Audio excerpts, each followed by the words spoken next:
Hey guys, Miss B here. Welcome to the video. So today we're going to be talking about To Kill a Mockingbird, chapter 8 through 11. I think a big theme within these chapters, just an overrunning theme, is judgment. Judgment is a big theme within there, and how the Finches are judged, how the Finches judge others, just judgment in general, okay? And the reasons for judgment. So starting with chapter 8, this is the chapter where it snows, and Scout and Jem are shook about it and they want to make a snowman. They end up doing that, and then when they go to bed that evening, it gets very, very cold, and thus everybody's fire stoves are on. And in the middle of the night, Atticus wakes up Scout and Jem because Miss Maudie's house is burning down. It is completely engulfed in flames, and all of the adult men in the Maycomb neighborhood are trying to get her furniture out and trying to save her, and it's a big mess, right? And during this, Scout and Jem are watching from a distance, and then things finally calm down. Her house is completely burnt down. They tried to get every remains that they could out. By they, I mean the males in the neighborhood. And when the Finch family goes inside, Atticus yells at Scout for stealing a blanket, and she has no idea where the blanket came from. Jem has no idea where the blanket came from, and we later find out that Boo Radley gave it to them because they were standing on the Radley, Jem and Scout were standing on the Radley property while they were watching this happen. Now this is shocking to them. This is scary to them. Like, how does this mystery man who they think is so evil why would he give Scout a blanket? And they also are a little upset because they could have seen this man that they find so mysterious. So moving on to chapter 9, this is the chapter where Cecil Jacobs kind of yells or bullies, I would say, Scout because her father loves black people. Now Cecil does not say it in that way, but he says he loves black people in a derogatory term, and you guys know what I'm talking about, and so I'm not going to go in deeper to it. And then when this leaves Scout very upset, and so when Scout goes home, she asks her father, this is what people are saying about you. How do I handle this? Is that a lie? And he says no. He's representing Tom Robinson, and so Tom Robinson gets introduced to the story. He tells Scout that he's representing Tom Robinson, who is a black man, in court, and that just comes with the territory of him being a lawyer, and that when people say things to Jem and Scout, which they will, because that's the nature of his job, that they to just shrug it off and act proper and kind to everybody. And then the chapter transitions into Christmas with the Finches, so that we meet Alexandria, who is Jem and Scout's aunt, and Alexandria is very judgy, and so is Frances, their cousin.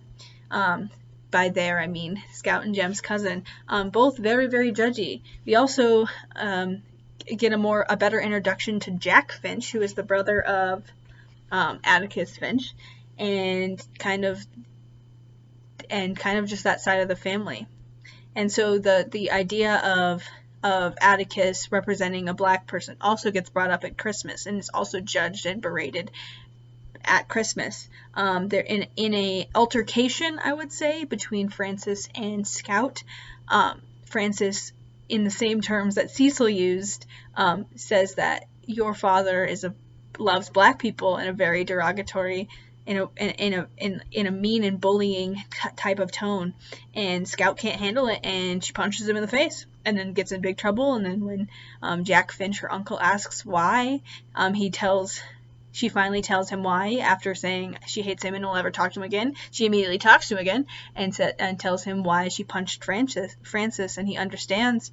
And from that, he goes to tell Alexandria and Frances that they're wrong, that their judgment about their family member is incorrect, and that they are the ones in the wrong. So we can see in this moment that Atticus and Jack live in the same ideals, and that they believe in the same things, and that is to be kind.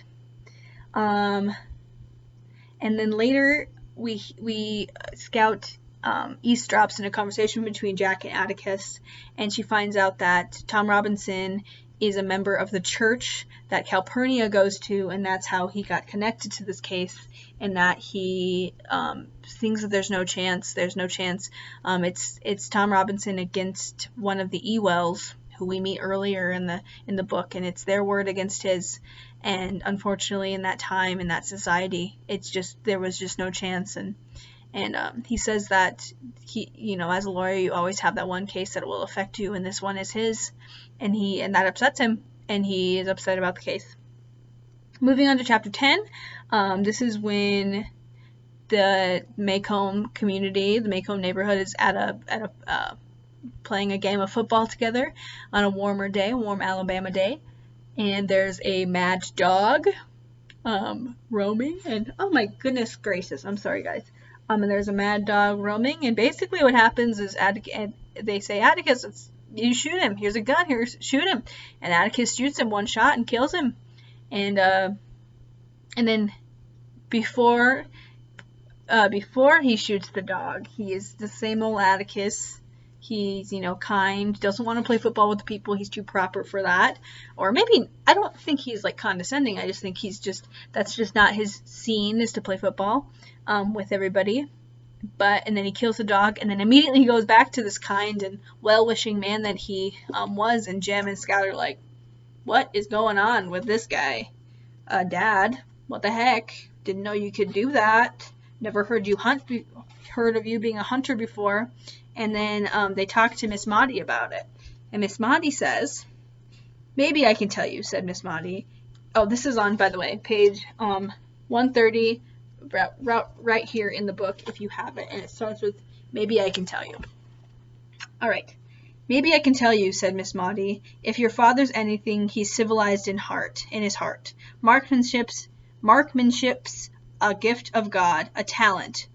Oh, you have to practice to make it perfect, but shooting's different from playing the piano or the like. I think maybe he put his gun down when he realized that God had given him an unfair advantage over most living things. I guess he decided he wouldn't shoot till he had to, and he had to today. So he's, in this, Miss Maudie is saying he's got a God-given gift of being a good shot.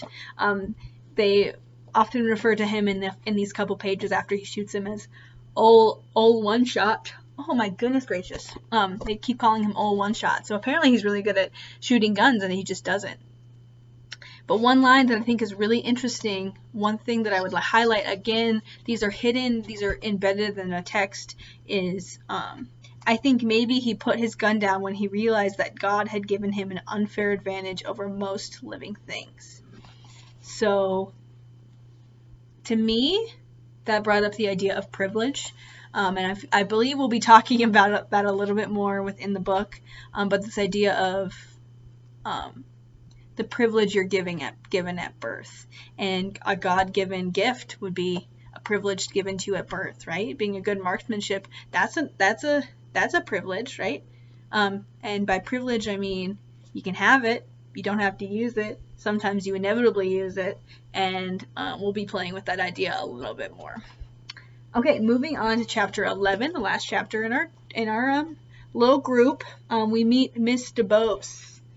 I don't know if I'm saying that name right. It's French. Don't know French. So I'm just calling her Miss DeBose. So that's the thing. She is one of the judgmental members of the community. And just like Scout, Atticus told Jem that he's going to get this ridicule about him representing a black man in church. But he needs to just act like a gentleman and shrug it off. Well, Mrs. DeBose is, she just will not give up. She just keeps it coming.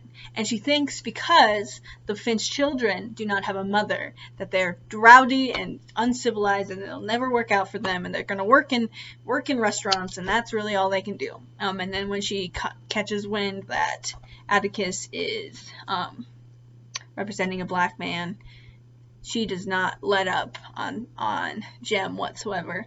And similar to Cecil Jacobs and their cousin Frances, she accuses Atticus of loving black people. And Scout and Jem, but Jem specifically works really hard to just shrug it off. He does. But then he comes to his breaking point, and he just destroys her flowers. And that's what he does. And Atticus tells him, all right, now that you made that choice, you've got to read to her. So they go over to her house, and she's a sick old lady, mean, sick old lady. And she says bad things about their father in a bad tone, right? And Jem and Scout go over there, and Jem reads to him, or reads to Miss DeBose, and she's still mean, and it's just awful. And then eventually she dies. And then Atticus tells them that she had a morphine addiction. And then a very interesting point is made by Atticus at the very end. In a conversation with the kids about Mrs. DeBose dying, he says she's brave. And no, I don't hold anything against her, even though she says rude and unwarranted things about me. And in this, in a passage on page 149, Atticus says something to his children that I want to highlight. He says, She had her own views about things, a lot different from mine, maybe. Son, I told you that if you hadn't lost your head, I'd had made you go read to her. I wanted you to see something about her. I wanted you to see what real courage is, instead of getting the idea that courage is a man with a gun in his hand. It's when you know you're licked before you begin, but you begin anyway, and you see it through no matter what. You rarely win, but sometimes you do. Mrs. DeBose won. All 98 pounds of her. According to her views, she died beholden to nothing and nobody. She was the bravest person I ever knew. I think that's a really interesting passage, and we should chew on it. We should mull that over. How is Mrs. DeBose the bravest person that Atticus ever knew? I think that's a really interesting thing to mull over, and I don't really have the answers for it. Speaking of answers, I have some essential questions. But before I move on to those, this idea of judgment is interesting, and I think it's something to highlight when you're reading, and something to remember when you're reading. Moving on to the essential questions. I only have 3 today because the first one's kind of existential, but again, in the description. Okay, so essential questions. 1. What makes people so entitled to judge? So what I mean by that is what makes these people around the Finches, and even the Finches sometimes, entitled to judge others. And I mean, what beliefs do they have? What privileges do they have? What blank, blank, blank, whatever, what have you. What makes them feel entitled enough to be able to have the power to judge others? Secondly,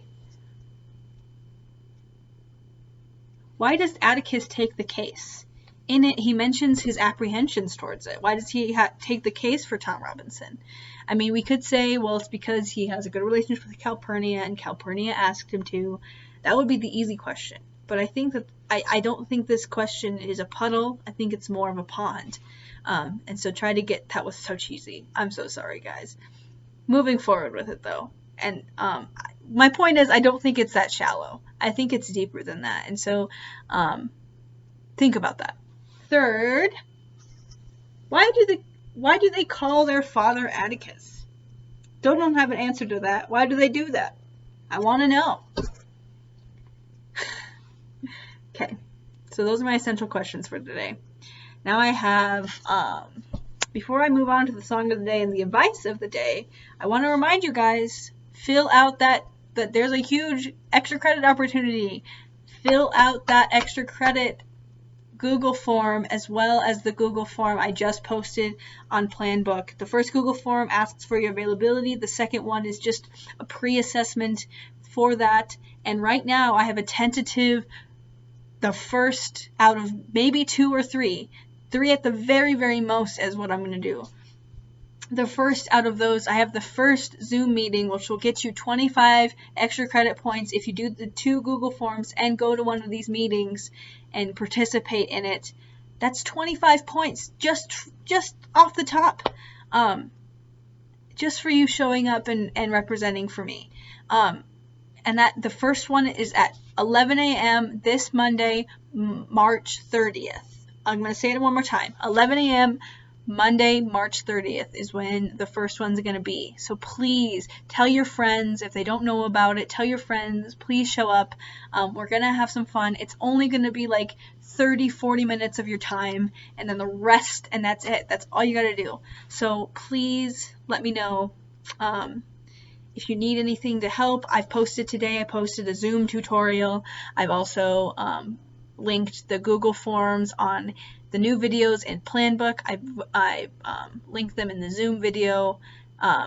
You can always email me if you need anything. So that's what I have to say about that.